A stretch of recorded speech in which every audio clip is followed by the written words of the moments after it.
안녕하세요. 뒤통수 한번 거나하게 맞은 70대 여자입니다. 구밀 복검, 입구자에 꿀밀, 배복자에 칼검자를 써서 입에는 꿀이 있고 뱃속에는 칼이 있다는 의미로 그저 입으로 말로는 꿀처럼 단말만 내뱉지만 실상 진정한 속 안에서는 언제 어디서 상대방의 등에 칼을 꽂을 준비를 하고 있을지 모르는 음흉한 사람을 칭하는 말이죠. 절대 인생을 살면서 만나지 않았으면 좋을 그런 종류의 사람인데 어찌 살다 보니 제 손으로 그런 사람을 제 인생에 들이게 돼서 이렇게 사연까지 보내며 제 고민을 여러분께 털어놓게 됐네요. 어디서부터 시작을 해야 할지 일단 제게는 긴 시간을 버틸 수 있게 해준 3명의 자식들이 있습니다. 20년 전 남편이 먼저 세상을 떠난 후 혼자서 식당을 운영하며 살아온 제 유일한 가족이자 힘이 되어준 그런 애들이죠. 지금은 전부 나이 먹고 지 앞가림하면서 살긴 하지만 그래도 제 눈에는 그저 콧물도 못 닦고 양말 한 짝도 못 신던 그때 그 모습이 보이기도 합니다.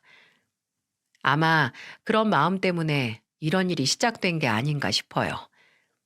큰아들은 제약회사 영업직으로 근무 중인데 성격이 제일 지 아버지를 닮아 느릿하고 수더분한 자식입니다.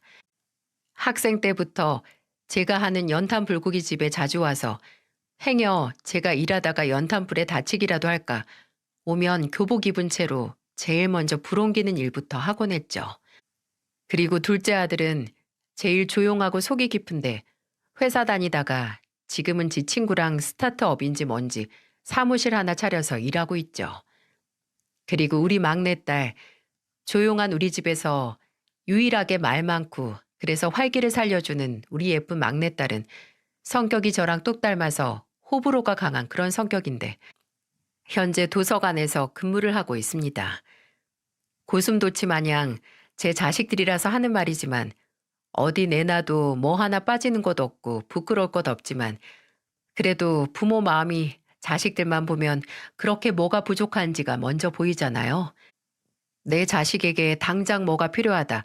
이런 마음 말입니다. 큰아들이 제게 있어서 유일한 고민거리를 주는 자식이었죠. 거창한 건 아니고 38 먹을 때까지 제대로 된 연애라곤 한 적이 없으니 부모로서 신경이 쓰일 수밖에요. 외모도 능력도 성격도 혼자 남을 애가 아닌데 이상하게 성인이 되고 나서 큰아들이 누굴 만난다더라, 연애를 한다더라 하는 말을 들어본 적이 없습니다. 걔 대학 다닐 때 정말 스쳐 지나가듯 만난 여학생하고 입사했을 때 집에 데려다 줬다는 직장 동료 정도가 큰아들에게 있어서 이성하고 교류의 끝이었네요. 뭐 지가 지 능력껏 혼자 산다고 하면 말릴 생각은 없지만 큰아들은 분명히 연애나 결혼에 관심이 없는 건 아니었어요. TV만 같이 봐도 보기 좋은 연예인 부부가 나오면 아, 부럽다. 난 언제 저렇게 사나 하는 말을 종종 했거든요. 작은 아들 말을 들어보면 형이 친구 소개로 소개팅에 나갔다더라 하는 말을 듣기도 했고요. 근데 결과는 그리 좋지 않았고요. 그러다 지도 30이 넘고 일만 하다가 또 35, 6해가 지나갈수록 누굴 만나야 한다는 데 집착하고 매달리는 게 절박하다고 생각을 했나 봅니다. 그때쯤 작은 아들이 4년 연애한 아가씨를 조만간 제게 인사를 시키겠다고 결혼 이야기를 꺼냈거든요. 그랬더니 큰아들이 옆에서 그러더라고요. 야, 주민아, 네 결혼식 형이 시켜줄게, 이 형이. 어? 뭔 소리야. 내 결혼식을 왜 형이 시켜줘? 나야, 어차피 이번 생에는 그런 것 같은데 결혼 자금으로 모은 돈 내 동생한테라도 써야 안 아깝지. 뭐야, 오빠? 그럼 나도 보태주던가. 에이, 주연이 너는 지금 만나는 사람도 없잖아. 데려오고 나서 말해. 주여가 무슨 벌써부터 이번 생은 글렀다는 말을 하니? 2년이야 늦게라도 만날 수 있는 건데. 글쎄요. 곧 40인데 뭔가 제 상황이 급급해서 사람 만나려고 하면 누구든 좋다는 생각이 들 것 같아요. 그러다 정작 제 인연 못 만나느니 그냥 혼자 사는 것도 나쁘지 않죠. 그 얘기를 듣는데 안쓰러운 마음이 들었습니다. 지 가족한테 잘하고 제일 열심히 성실하게 해온 애가 지 인연 못 만나서 혼자가 되는 걸 택했다는 게 말이죠. 그래서 본인만 마음이 있다면 제가 나서서 큰아들에게 짝을 만들어 주려고 했어요. 그래서 주변에서 선자리를 알아보는데 그때 제 지인을 통해 한 아가씨를 소개받게 됐어요. 예전에 제 식당에서 일했던 이모인데 지금은 딸내가 있는 강원도로 내려가서 취미로 텃밭을 꾸리며 살고 있었죠. 딸과 서울에 잠깐 왔다고 오랜만에 사장님 얼굴 보고 싶다고 해서 만났는데 그때 제가 큰아들 얘기를 했어요. 아무래도 나이도 있고 직업이 전문직은 아니라서 선자리 알아보는 것도 보통 어려운 게 아니라고요. 근데 그 이모가 제게 그러더군요. 사장님, 나 예전에 같은 식당에서 일했던 사람 중에 아직 결혼도 안 하고 연애도 안 하는 큰딸이 있는 사람이 있거든요. 아마 주혁이랑 나이 차도 얼마 안 날 거예요. 3살인가 4살인가 적었던 것 같은데 지금 저기 대학로인지 어디서 옷가게 하는 아가씨예요. 생각 있으면 내가 그 친구한테 한번 연락해 볼까요? 이모는 그 친구가 사람이 참 괜찮았다고 그런 친구의 딸이니까 딸도 분명 크게 문제가 있지 않을 거라고 하더군요. 아예 모르는 사이에 소개를 받느니 아는 사람을 통해서 받는 게 나을 것 같아 이모에게 부탁을 했고 얼마 뒤 이모가 그 친구라는 사람과 연락을 한 뒤 나를 잡았죠. 큰아들은 그 아가씨를 만나는 날 아침부터 좀 싱숭생숭한 얼굴로 괜히 시간 낭비하는 건 아닌지 고민을 하더니 웬걸? 저녁이 다 돼서 집에 들어왔는데 만난 아가씨가 어땠는지 궁금해서 걱정 반, 기대 반이 있는 표정의 제게 웃으면서 그러더라고요. 우리 어머니 한 건 하셨어? 진짜 마음에 드는데요? 어머, 그래? 아유, 잘 됐다, 잘 됐어. 아, 이리 와 앉아봐. 뭐가 어떻게 마음에 드는지 구체적으로 말해봐. 아, 일단 하는 옷가게가 대학로가 아니라 홍대였는데 뭐 이건 그리 중요하지 않고 성격이 너무 좋아요. 왜 우리 집 사람들은 주연이 빼면 어머니나 저나 주민이나 좀 조용하잖아요. 근데 효진 씨는 사람이 정말 밝고 에너지가 넘쳐요. 보면 그냥 기분이 절로 좋아지던데요. 우리 어머님 덕분에 저 40 되기 전에 인연 만난 것 같아요. 듣던 중 반가운 소리라는 게 이럴 때 하는 말이라고 생각을 했습니다. 사람 만나는 걸 포기하던 아들이 그리 밝게 웃는 걸 보니 마음이 한결 가벼워졌어요. 그 후 아들은 계속해서 그 아가씨와 만남을 이어나갔고 저도 어쩌면 이대로 둘이 결혼도 할 수 있겠다는 기대를 안 했다면 거짓말이었을 거예요. 그때는 정말 무사히 이대로 결혼까지 갔으면 좋겠다고 생각을 했는데 이 관계가 이런 결과를 낼지 이리도 꼬여버렸을 줄은 상상도 못했습니다. 생각보다 큰아들이 만나는 아가씨와의 만남은 일찍 찾아왔어요. 한창 저녁에 식당에서 손님을 받고 있는데 활짝 열린 식당 문으로 큰아들이 들어오는 게 보이는 거예요. 어머 주여가 갑자기 어쩐 일이니? 회사 회식 왔어? 아니요, 그게 아니고 어머니 휴대폰으로 전화했는데 안 받으시더라고요. 아유, 엄마야 바쁘면 휴대폰 시간이 어딨니? 지금 주머니 안에도 없는 것 같은데. 어? 근데 옆에 분은 아, 이 근처 지나가는데 여기 어머니 식당 있다고 하니까 무슨 일이 있어도 얼굴을 뵙고 싶다고 해서요. 효진 씨, 여긴 우리 어머니. 어머니, 이 사람이 효진 씨예요. 안녕하세요, 어머님. 처음 뵙겠습니다. 아니, 효진이라고 합니다. 따로 연락도 없이 불쑥 찾아와서 정말 죄송합니다. 근데 어머님을 정말 꼭 뵙고 싶어서 무례를 무릅쓰고 이렇게 왔어요. 아, 이거 오다가 어머니께서 좋아하신다는 호두 과자 집이 있어서 포장해 왔어요. 아이고, 아유, 어떻게 여기까지 왔어요. 그래, 잘 먹을게요. 내가 지금 일하는 중이라서 꼴이 말이 아닌데, 아무튼 반가워요. 어머, 내 정신 좀 봐. 식사는 했어요? 주여가, 둘이 밥은 먹었니? 여기서 먹고 갈래? 아, 저희 밥 먹었, 그래도 2인분은 거뜬히 먹을 수 있어요, 어머님. 안 그래도 아까 입구에서부터 고기 냄새가 너무 좋아서 속으로 침만 흘리고 있었거든요. 주혁 씨, 먹고 가자. 나 먹을 수 있어. 어머니께서 주신다는데 배가 터진 한이 있더라도 먹고 가야지. 어머님, 맛있는 냄새가 저기 한 10km까지 퍼져서 장사 걱정은 없으실 것 같아요. 냄새가 하도 좋아서 밥 든든히 먹은 손님들도 2차, 3차로 올 것 같은데요? 큰아들이 전에 제게 했던 말처럼 정말 어찌나 밝고 말을 잘하던지, 안 그래도 둘이 결혼 생각만 있다면 얼굴 한번 보고 싶었는데 이렇게 먼저 찾아와 주니 고마울 따름이었어요. 그리고 선을 보고 나서 1년이 채 지나지 않았을 때 둘은 결혼을 할 수 있었는데 큰며느리는 한적하고 고요했던 저희 집안에 시끌벅적한 즐거움을 가져왔어요. 원래 저희 집은 서로 돈독하고 사이가 좋아도 굳이 감정을 서로 드러내거나 여기저기 몰려다니는 분위기는 아니었어요. 왜 가족들마다 저마다 가정의 분위기와 문화가 있잖아요. 근데 큰며느리가 큰아들과 결혼을 하면서 새로운 문화를 들여온 거죠. 저는 큰며느리를 만나고 가족들끼리 노래방을 처음 가봤습니다. 큰며느리는 본인 집에서는 가족들끼리 다 같이 식사를 하고 나면 종종 소화를 시킬 겸 노래방에 가서 신나게 노래를 불렀다며 앞으로는 저도 함께 가면 좋겠다고 저를 끌고 노래방으로 가곤 했죠. 어머님, 이 노래 아시죠? 어머니 왜 심수봉 좋아하시잖아요. 어? 아유, 그래.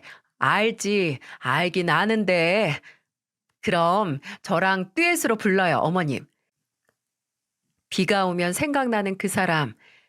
저는 어안이 벙벙한 채로 자식들 앞에서 큰며느리와 함께 손을 잡고 심수봉의 그때 그 사람을 불렀습니다. 처음에는 참 말세다 싶었는데 나중에는 제가 더 신이 나서 큰며느리에게 이번에는 같이 이거 부르자며 먼저 노래방 기계에 번호를 찍곤 했어요. 또 큰며느리는 제게 좋은 친구도 만들어줬는데요. 바로 사부인이었습니다. 아들의 선자리를 주선해준 이모가 그리 사람이 좋다던 친구인 사부인 말이죠.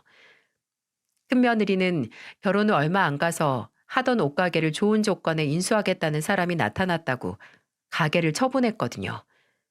시간이 남는 만큼 저를 자주 만나러 와서 어머님, 오늘은 여기 가요. 어머님 어디 가고 싶은데 없으세요? 하며 저를 여기저기 데리러 가곤 했고요. 그러다가 큰며느리가 그러더라고요.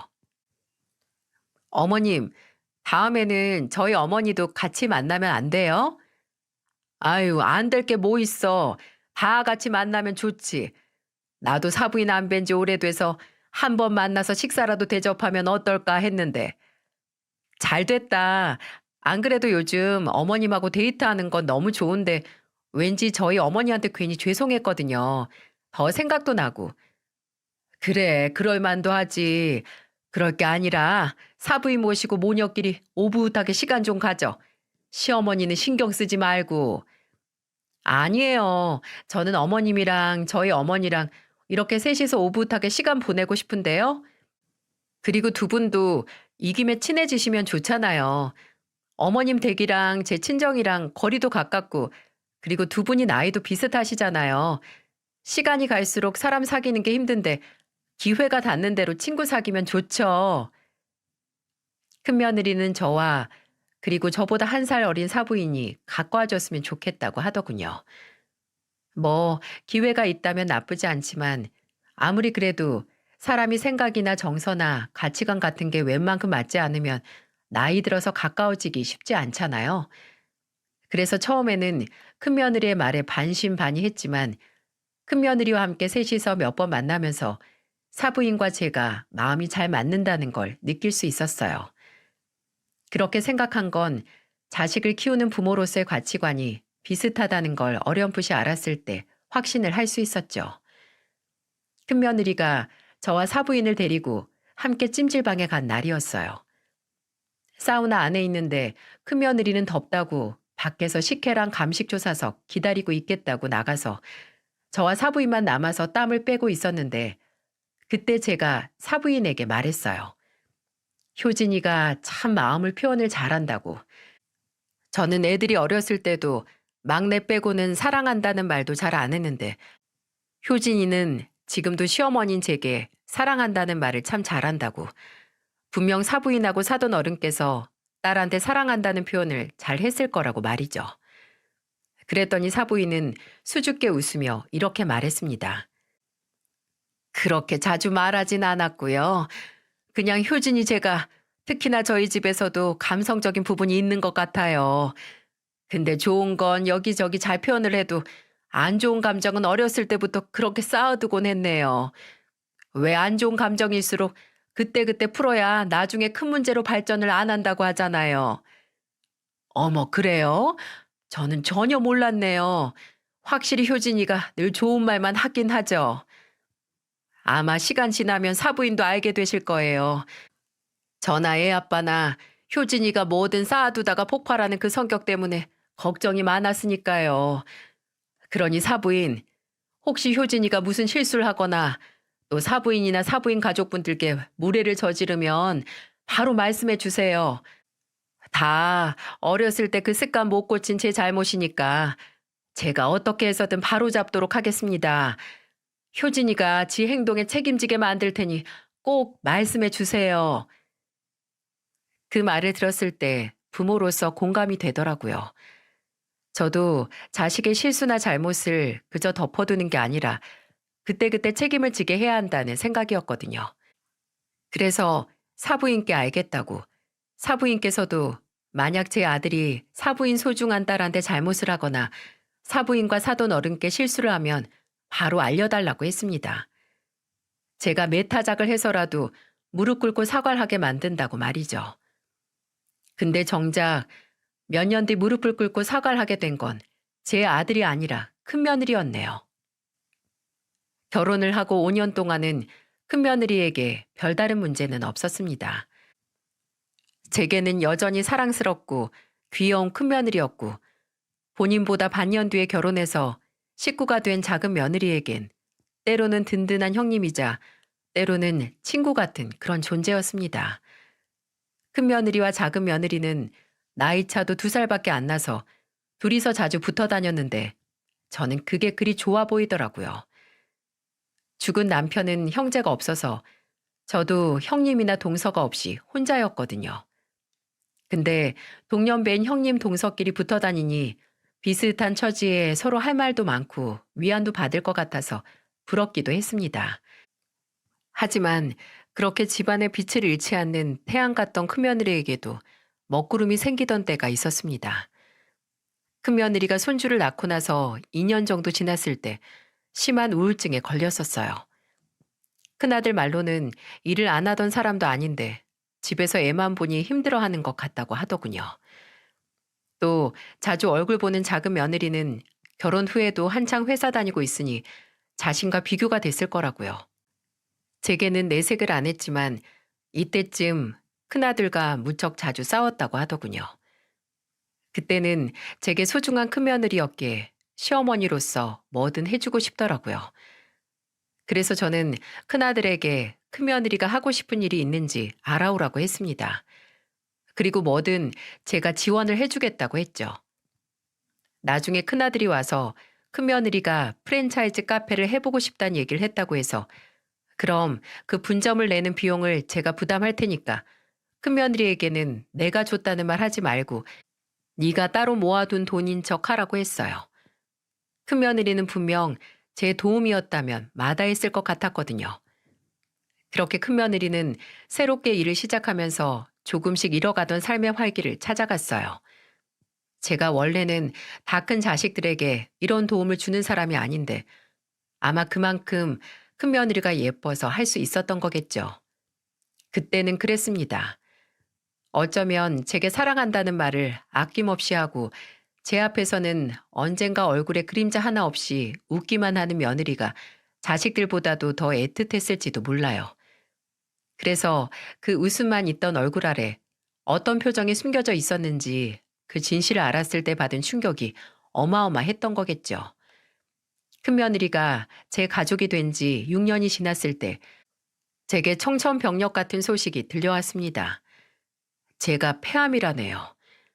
어느 날 딸이 연탄 연기를 자주 마시면 만성 폐쇄성 폐질환이 생길 수 있다는 기사를 보고 저를 데리고 간 병원에서 검사를 했고 폐암이라는 진단을 받고 말았습니다. 다행히 중기까지 가지 않은 상태로 발견됐고 림프절로 전이되지 않은 한쪽 폐에만 암이 존재한다고 하더군요. 의사는 생존율 80% 이상이라는 말을 했지만 그래도 70이 넘어서 암이란 얘기를 들었을 때 충격은 상당했어요. 그래도 옆에서 가족들이 힘을 준 덕분에 내가 암이라는 불안감 속에서 떨지 않아도 됐습니다. 작은 아들과 딸은 사람을 구해서 제가 병원을 다닐 때 식단 걱정을 덜 수 있도록 조치를 취해줬고, 큰아들과 며느리들은 돌아가면서 저와 함께 병원에 가지고 하루에 한 명씩은 꼭 제 집에 들러서 제 상태를 확인하거나 함께 식사를 했어요. 특히 제 암 소식에 큰며느리가 단박에 달려와 제 앞에서 눈물을 보일 정도로 놀라더라고요. 그래도 본인이 식구가 된 후에는 누구보다 어머님과 시간을 오래 보냈는데 그걸 먼저 발견을 못했다고 제게 죄송하다고 눈물을 보였습니다. 근데 이게 어찌 큰며느리 탓이겠어요? 따지면 제 몸 안에서 무슨 일이 벌어지고 있는지 몰랐던 제 탓도 있죠. 큰며느리는 그런 말 하지 말라는 제 위로에도 아니라고, 앞으로 어머니를 더 잘 돌봐드릴 거라고 하는데 제가 어떻게 큰며느리를 안 예뻐할 수 있겠어요? 그러다가 하루는 큰며느리가 한 달 전부터 잡혔던 약속이 있다고 제 집에 못 온다고 연락을 해왔더라고요. 근데 매일 찾아올 필요도 없기도 했고 또 그맘때쯤 큰며느리가 호기롭게 연 카페가 매출이 안 나와서 2년 만에 문을 닫게 돼 큰며느리 속이 말이 아닌 거였습니다. 그런데도 매일 출근 도장 찍듯 제게 연락을 해서 제 몸 상태를 확인하고 병원 스케줄을 조율하는 큰며느리가 안쓰럽고 미안하기도 했죠. 그래서 그날은 아무 걱정 말고 재밌게 놀고 오라고 했어요. 어머님, 저 안 간다고 밥 거르거나 약 챙겨 드시는 거 잊지 마세요. 아셨죠? 알겠어. 누가 보면 내가 효진이 네 새끼인 줄 알겠네. 조금 있다가 예나가 퇴근하고 들른다니까. 넌 걱정 말고 맛있는 거 먹고 스트레스도 다 풀고 와. 동서가 간다니 마음이 좀 놓이긴 한데 어머님, 제가 정말 사랑하는 거 아시죠? 아유, 그래, 그래. 알어. 잘 알어. 제가 오늘만 딱 지나고 내일부터는 다시 효도하는 며느리 될게요. 이미 넘치도록 효도하고 있어요. 너 오늘 중학교인지 고등학교 동창 만난다고 했지? 내가 네 계좌로 돈 좀 보냈다. 오늘 그걸로 식사 한 끼를 때우든 해라. 알겠지? 우와, 어머님, 정말 감사합니다. 제가 어머님 주무시기 전에 다시 전화 드릴게요. 그래, 이만 끊는다.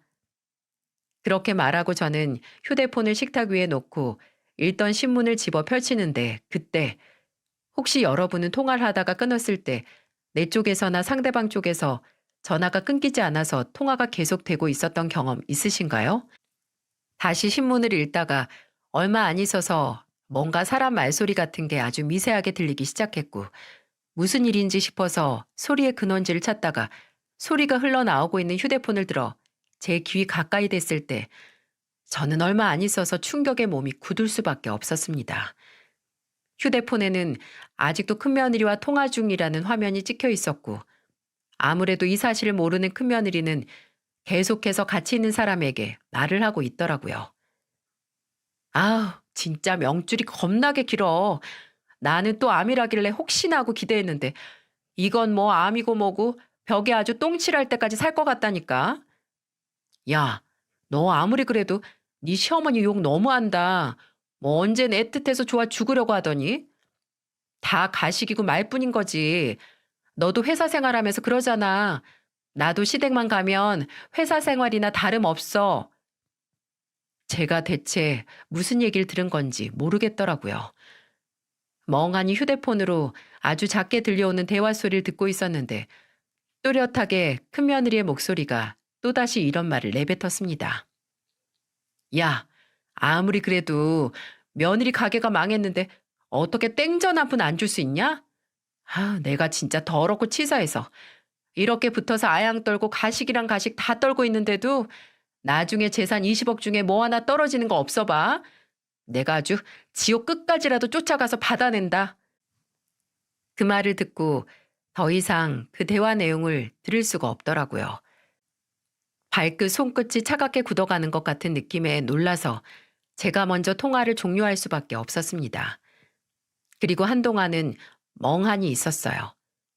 분명 큰며느리 목소리인데 그 목소리로 하는 말은 큰며느리가 전혀 하지 않을 법한 그런 말본세라서 더욱 저를 혼란스럽게 만들었습니다. 그러다가 한 3, 40분 정도 지났을 때 작은 며느리가 제 집에 찾아왔어요. 작은 며느리를 보고 정신을 차린 저는 치밀어 오르는 배신감을 참지 못하고 방금 제가 들은 대화 내용을 설명했습니다.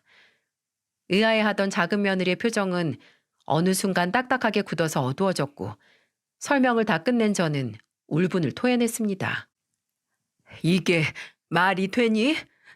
뭐? 암이라고 해서 기대를 했다고? 얘 말이 지금 나 죽는 날 기대하고 있다는 거랑 뭐가 달라? 예나야, 얘 원래 이랬니? 원래 지금까지 내 앞에서 세상 사랑스러운 며느리 연기했던 거 그거 다 거짓말이었던 거야? 너랑 둘이 만나면 내 욕하고 그랬어? 네? 어, 아니에요, 어머님. 맨정신으로나 술 취해서도 어머님 흉본 적 없어요. 아주버님이라면 모를까. 형님이 술을 좀 과하게 드시면 꼭 그렇게 아주버님하고 싸운 얘기를 하시더라고요. 근데 이런 생각까지 할 줄은 저도 어머님, 일단 아직 그것만 들어서 확실하진 않잖아요. 어머님도 뭐든 더 들어야 형님이 어머니를 어떻게 생각하는지 알 수 있고 그냥 덮어두고 가기엔 어머니께서 계속 찝찝하실 것 같기도 하고요. 어떻게 한 번 신뢰에 의심이 간 사람을 가까이 두고 살겠어요. 그렇긴 하지. 왜? 너 무슨 생각 있니? 어머니께서 속 시원하게 아셔야겠다면 제가 형님이랑 술 약속을 해서 같이 술 좀 먹고 형님 취하게 만든 뒤에 본심이 뭔지 알아낼게요. 취중 진담이라고 하잖아요. 그거 녹음해서 올 테니까 일단 지금은 진정하시고 기다려주세요. 네? 작은 며느리는 제게 더 정확한 증거를 알아오겠다고 했습니다. 형님과는 평소에도 자주 만나서 술 한잔을 했으니 바로 시간을 잡아서 그때 형님의 마음을 알아오겠다고 말이죠. 그리고 며칠 뒤 작은 며느리는 큰 며느리와 약속을 잡았고 작은 며느리는 실시간으로 제게 문자를 보내며 작전 진행 상황을 보고했어요. 빨리 취하려면 막걸리를 섞어 마셔야 한다며 전 집에 갔다고 문자가 오고 그 후에는 어머님, 형님 오늘 좀 잘 마셔서 술이 더 들어가야 할 것 같아요. 제가 2차 가게 되면 바로 연락드릴게요. 라고 문자 한 통이 또 왔고요. 그리고 한 3시간 뒤에 방금 큰 며느리를 택시에 태워 집에 보내줬다는 말과 함께 작은 며느리는 제게 만나서 들려드리고 싶지만 이미 시간이 너무 늦었고 궁금하실 테니 먼저 휴대폰으로 녹음한 음성 파일을 보내겠다고 하더군요. 그리고 본인도 정말 형님이 이런 마음을 품고 있었는지 몰랐다고 했는데 작은 며느리가 보낸 녹음 파일을 듣고 저는 좌절할 수밖에 없었습니다. 첫 번째 녹음 파일에는 며느리들이 전집에서 막걸리를 마시면서 녹음된 파일이었는데 술 기운이 살짝 오른 큰며느리의 목소리가 들렸어요. 진짜 사는 게 내 마음대로 되는 게 하나 없다. 진짜 답답해 죽겠어, 동서. 내가 요새 얼마나 힘든지 모르지? 카페는 문 닫지, 남편은 이직한다고 설치지. 진짜 내 속이 아니다. 제가 왜 몰라요, 형님. 알아서 오늘 이렇게 같이 술 마시자고 한 거잖아요. 알긴 무슨. 그럼 동서, 이것도 알아? 우리 어머님 엄청난 부자인 거. 어머님 지금 하는 연탄 불고기집? 장사도 잘 되는데 터도 좋고 심지어 몇 번 TV에 뜬 맛집이잖아. 솔직히 지금도 돈을 아주 갈퀴로 긁어서 버실걸? 근데도 어떻게 아들내가 힘든데 돈 한 푼 안 보태주시냐 이거야. 진짜 정 떨어져. 남편 말로는 우리 엄마가 원래 그렇다는데 말도 안 되는 소리 하지 말라 이거야. 세상 어느 부모가 재산 이래저래 20억 가까이 되는데 자식이 힘든 거 두고 보기만 할 수 있어? 진짜. 내가 어머님만 도와주시면 숨통이 좀 트일 텐데. 동서, 이거 동서만 알고 있어. 사실은 내가 카페 망하고 너무 불안해서 친구 따라서 주식을 좀 했었어. 왜 너도 나도 개미 투자자라고 했을 때 있잖아. 네? 주식이요? 아니 형님, 갑자기 무슨 주식이에요? 이거 아주버님은 아세요? 모르지. 그걸 어떻게 말해. 그래서 내가 어머님 돈이 절실한 거 아니야. 동서, 동서도 나랑 어머님 좀 설득하자. 세상 뜨기 전에 있는 재산 좀 정리하자고. 원래 세금 문제 때문에 죽기 전에 중간중간 증여한다고 하는데, 아, 우리 어머님은 아예 생각이 없는 건지. 어차피 그 돈 곧 있으면 우리 돈 아니야? 근데 지금 주든 나중에 다 죽고 주든 그게 뭐가 다른 거냐고. 자, 나 진짜 요새는 어머니가 그냥 빨리 돌아가셨으면 좋겠어. 돌아가시고 남은 재산으로 자식들 좀 편하게 살게. 형님, 말이면 단줄하세요? 그 돈이 형님 빚 갚기 위해 있는 돈도 아닌데 대체 왜 그러세요? 제발 작작 좀 하세요. 작작 좀. 큰며느리의 불평불만과 저에 대한 한풀이는 자리를 옮겨 2차를 갔었어도 끝나지 않았습니다. 끝내 큰며느리는 혀가 잔뜩 꼬아진 목소리로 본인이 주식으로 8천만 원을 날렸다고 고백을 했죠. 왜 큰며느리가 계속 돈돈하며 재산을 나눠주지 않는 저에 대한 불만을 말하는지 알겠더군요. 주식으로 날린 눈앞에 있는 빚더미에 당장 깔려 죽을까 무서워서 마지막 발악을 하듯 주변에서 돈 나올 구멍인 제게 그 불안과 불평이 향하게 된 거죠. 참담했습니다. 지금까지 6년 동안 내가 얼굴 보고 살아왔던 사람은 누구고 내 앞에서는 늘 사랑스러운 모습의 큰며느리와 자식이나 며느리 알길 우습게 알아서 돈을 안 주는 거라고 저를 욕심 많은 노친의 취급을 하는 큰며느리 중 무엇이 진짜 모습인지 혼란이 오기 시작했어요. 아니, 소름 끼치기까지 했네요. 지금까지 날 보면서 속으로는 무슨 생각을 더 했을까 무섭고 소름이 끼쳤습니다. 당장 재산을 받기 위해 속으로 제가 죽길 간절히 바라는 사람과 어떻게 가족으로 묶여 있을 수 있겠어요? 저는 그래도 이 무섭게 이중인격인 인간과 같이 사는 사람에게 먼저 이 사실을 알려야 한다고 생각을 했고 그 녹음 파일을 큰아들에게 보냈습니다. 휴대폰으로 파일을 보내고 얼마 뒤 큰아들에게서 전화가 왔어요. 저는 큰아들이 무슨 말을 꺼내기도 전에 저는 전화로 할 소리가 아니니까 옆에 있는 네 마누라한테도 들려주고 둘 다 내일 집에 와서 대화를 하자고 했죠. 그리고 다음 날 저녁 큰아들과 큰며느리가 집에 찾아왔어요. 큰아들 얼굴에는 근심이 덕지덕지 묻어서 아주 피곤해 보였고 큰며느리는 정말 무슨 생각을 하는지 알 수 없었어요. 저는 그런 큰며느리에게 물었어요. 이제 와서 이게 진심인지는 묻지 않겠다. 진심이니 네 친구한테나 동서한테나 같은 말을 했겠지. 그것도 이 시애미가 얼른 죽고 재산 받고 싶다는 말을 말이야. 어쩜 이리 감쪽같이 속일 수 있니? 너 정말 내 아들하고 결혼하기 전부터 오로지 내 재산을 노리고 그리 살갑게 굴었던 거냐? 당신 왜 말을 못해? 어머니가 물어보시잖아. 입이 있으면 해봐. 어떻게 당신을 그렇게 아껴주신 어머니 뒤에서 이럴 수 있는지. 오기 전에 입을 꼬맨 건지 입술을 꾹 다물고 아무 말도 안 하던 큰며느리가 드디어 입을 열고 제게 했던 첫 마디가 뭔지 예상이 가시나요? 어머님, 이거 엄연한 범죄인 거 아시죠? 보아하니 동서시켜서 몰래 대화 녹음하라고 하신 것 같은데 동서도 진짜 너무하네. 근데 어머님도 떳떳할 거 없으세요. 며느리들 대화 녹음한 건 그럼 잘한 건가요? 무슨 이런 궤변이 다 있나 했습니다. 지가 잘못한 거 다 미루고 그저 본인이 진짜 피해자라는 뻔뻔함. 도를 넘어도 한참을 넘었죠. 저는 아직까지 잘못한 거 없다고 눈을 부릅뜨고 저를 보는 큰며느리에게 말했습니다. 그래, 어디 고소할 거면 고소해라. 상관없으니까. 지금 내가 너한테 묻고 있는 건 어떻게 그렇게 두꺼운 철판을 깔고 신나게 내 뒤통수를 쳤냐 하는 거니까. 뒤통수는 어머님이 치셨죠. 동서랑 짜고 저 바보 만드셨으니까요. 그리고 따지고 보면 이 문제 어머님이 먼저 나서서 저나 이 사람 도와줬으면 없었을 일이에요. 어머님 돈 잘 버시잖아요. 식당도 장사 잘 되는데 왜 그렇게 가족한텐 인색하세요? 저 카페 망했을 때도 어머니 저한테 위로만 해주셨지 실질적인 도움 준 거 하나도 없잖아요. 예, 모르는 소리 하지 마라. 나 없었으면 너 애초에 그 카페 문도 못 열었어. 너 그 카페 가맹점 내는 돈, 계약금에 초기 재료비 같은 거 누가 부담했는데 주혁이한테서 너 우울증 걸렸다는 얘기 듣고 내가 먼저 도와주겠다고 주혁이한테 돈 보낸 거야, 내가. 네? 아니 그게 무슨...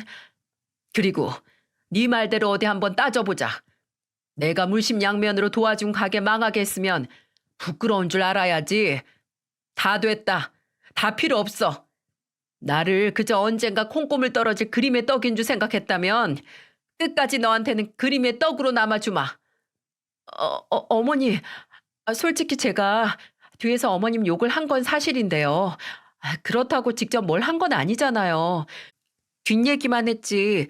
제가 어머님 재산을 탕진하기로 했어요. 사기를 쳤어요. 그렇다고 때리기로 했어요.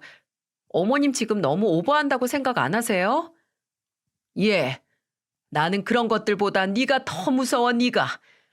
이렇게 사람을 잘 속이고 진심인 척 아닌 척하면서 간보고 재보다가 이 사단을 낸 네가 더 무섭고 끔찍하다고.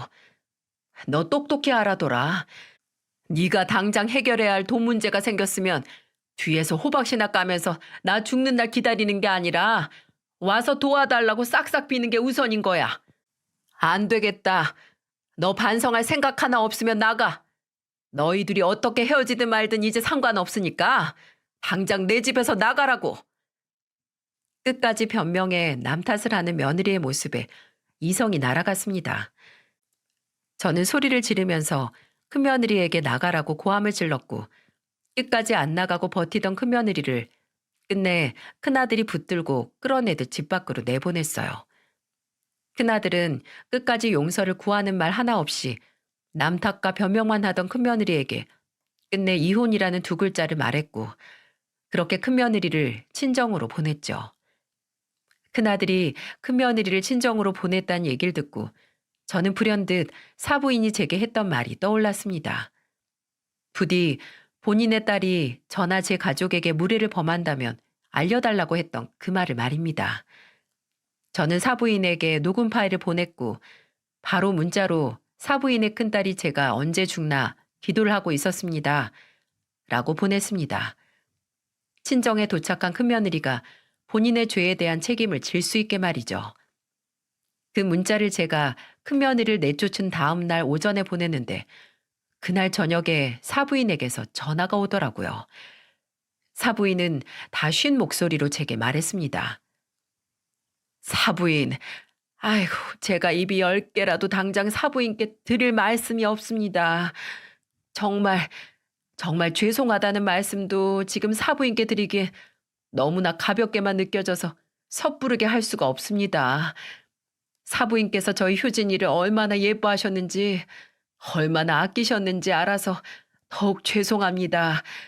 딸 자식 돈에 눈먼 귀신으로 키워서 뭐라 할 변명의 여지가 없지만 부디 지 죄를 알고 뉘우치고 있는 제 딸의 마음을 조금이나마 알아주시길 바랍니다. 정말 아휴 정말 죄송합니다. 사부인은 끝내 울음을 터뜨리며 제게 용서를 빌었습니다. 같은 부모된 마음으로 저도 같이 눈물이 나더라고요. 자식이 이런 식으로 자라나길 바란 부모가 세상 천지에 어디 있겠습니까? 그만큼 부모 노릇이 어렵다는 거겠죠. 며칠 후 사부인에게 등이 떠밀려 온 건지 알 수 없지만 큰며느리는 저를 찾아왔습니다. 어벙한 모자를 푹 눌러 쓰고 왔는데 이럴 수가. 쇄골 아래까지 오던 긴 머리는 어디 가고 듬성듬성 길이가 안 맞는 쇼컷이 된 큰며느리가 저와 눈도 못 마주치고 서 있는 게 아니겠어요? 제가 놀라서 머리만 보고 있으니 큰며느리는 덜 자란 짐승의 털 같은 본인의 머리카락을 만지면서 그러더라고요. 집에 가서 어머니가 잡아 뜯고 가위로 잘랐다고요. 머리 검은 짐승은 거두는 게 아니라는 말을 네가 증명했다고, 그 검은 머리 다 뽑아버린다고 어머니가 이렇게 자르셨어요. 처음에는 왜 어머니가 제 편을 들어주시지 않나, 왜 제 상황을 이해해 주시지 않나 서운하고 원망도 했는데 제가 누굴 원망할 자격이 안 되죠. 어머니께 그런 잘못을 했는데 어머님, 죄송합니다. 제가 그냥 제 입장만 생각을 했어요. 어머님이 뒤에서 제게 어떤 은혜를 베풀어 주신 줄은 헤아려 볼 생각도 안 하고, 아니, 어머니께서 그런 은혜를 안 베푸셨다고 해도 저는 어머니께 그랬으면 안 되죠. 믿어 주실지 모르겠지만 저 처음부터 어머님 재산 노린 거 아니었어요. 그냥 카페가 그렇게 망하고 제 자신이 너무 한심해서 어떻게든 제가 까먹은 돈 메꾸려고 주식을 해봤는데 그게 안 되니까 벼랑 끝에 내몰린 것 같았어요. 근데 당장 절 제일 예뻐해 주신 어머니께서는 제가 카페 접은 뒤에는 모른 척 하시는 것 같아서 그래서 원망했어요. 죄송해요, 어머님. 제가 정말 돈에 눈이 멀었었나 봐요. 큰며느리의 말이 인간으로서 이해가 안 되는 건 아니었습니다. 돈 무서운 거 누가 모르겠습니까? 당장 카드값 몇백만 원이 밀려도 가슴이 아프도록 답답한 게 인간이거늘. 하지만 그렇다고 앞에서는 처음 모습 그대로 사랑스러운 며느리처럼 굴다가 뒤에서는 돈 몇 푼 쥐어주지 않는다고 죽는 날을 고대한다고 하다니.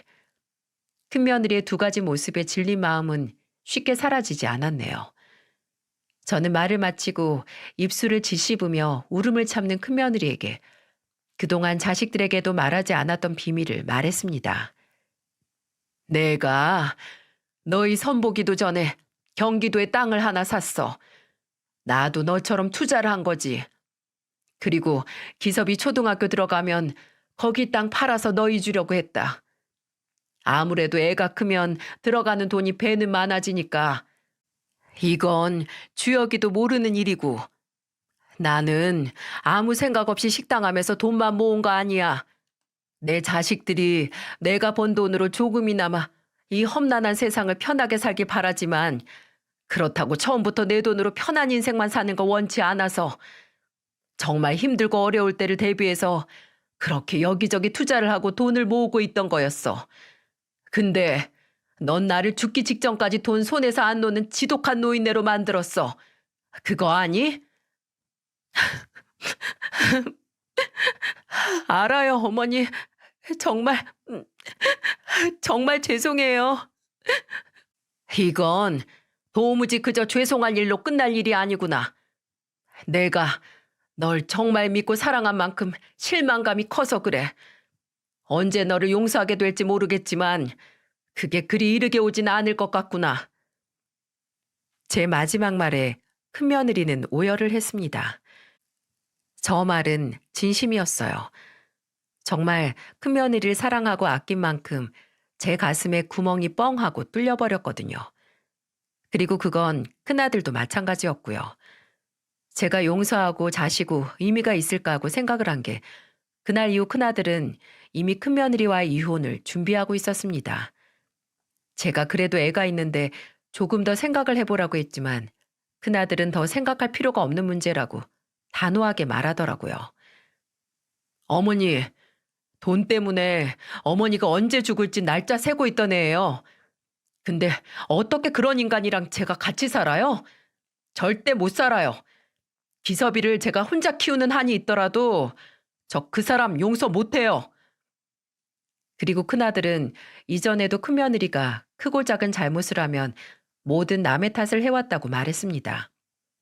카페가 망했을 때도 큰며느리는 큰아들에게 당신이 끝까지 날 안 믿어줘서 그런다.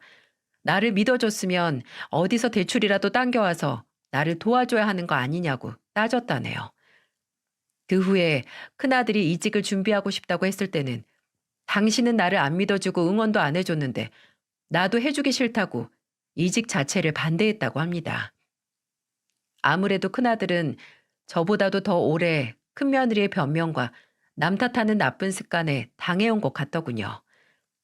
거기서 제가 더 이상 무슨 말을 할 수 있겠어요? 그저 네 인생이니 알아서 뭐든 너나 손자에게 최선의 선택을 하라고 말했습니다. 그리고 큰아들이 이혼 소송을 시작하고 나서 얼마 안 있어서 큰며느리가 손자를 데리고 저를 찾아왔는데요. 울면서 제발 남편의 마음을 돌려달라고 비는 큰며느리를 보고 저는 그냥 집으로 돌려보낼 수밖에 없었습니다. 이미 제 손을 떠난 일이라고 말이죠. 큰아들은 아직 큰며느리와 이혼 소송 중에 있지만 참 신기하죠. 큰며느리에게 제가 언제 죽나 기다린다는 소리를 들었어도 울면서 용서를 구하고 제발 큰아들의 마음을 돌려달라 간절히 비는 큰며느리의 처절한 얼굴이 머릿속을 맴도는 게 말입니다. 사람의 기억은 미화되고 끝내 남는 건 내게 잘했던 기억이라는 게 정말 맞는 말인가 싶습니다. 그래도 제 손을 잡고 함께 노래를 부르고 아픈 저를 위해 울어줬던 모습도 큰며느리의 한 부분이고 돈에 쫓기다가 제가 가진 재산을 탐낸 모습도 큰며느리의 한 부분이니까요. 불행 중 다행으로 제 몸 상태는 꽤나 호전되고 있습니다.